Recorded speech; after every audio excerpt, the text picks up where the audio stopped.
Հաշված օրեր անց պարոն Կարապետյան խորհրդարանական ընտրություններ են եւ կոչ է անում քաղաքացիների ակտիվ մասնակցություն ունենալ, ինչով է կարևոր, որպեսզի ավելի շատ քաղաքացի մասնակցի ընտրություններին եւ արձանագրվի մասնակցության բարձր ցուցանիշ։ Ցանկացած հասարակության համար դա շատ անհրաժեշտ է։ Դա առաջին հերթին, որ մենք ունենանք ակտիվ հասարակություն, որ մենք դուրս բերենք հասարակությանը այս վախերից, որ այս տարիների ընթացքում իրենց ներշնչել է Փաշինյանի իշխանությունը։ Մենք դուրս բերենք մարդկանց ապաթիայից, որով ամեն օր իրենք ապրում են։ Բացի դրանից, միայն ակտիվ մասնակցությունը կարող է բերել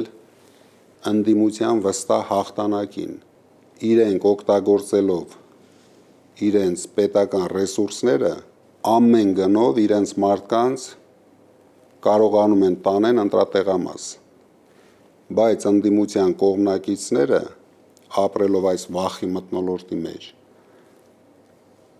հարկ չեն համարում կատարել իրենց պարտքը։ Դրա համար մենք ամեն օր կոչ ենք անելու, ամեն օր խոսելու ենք դրա մասին, որպեսզի մեր ժողովուրդը ավելի ինքնավստահ իրեն զգա, վախենալու բան չկա, վախկոտից վախենալը դա ամենամեծ խնդիրն է մարդկանց համար։ Չեն կարող միլիոնավոր մարդիկ վախենան աշխարհի ամենավախկոտ մարդուց։ Մենք հասնելու ենք մեր ուզածին եւ մեր նպատակին։ Ունենալու ենք մեծ հաղթանակ հունիսի 7-ին։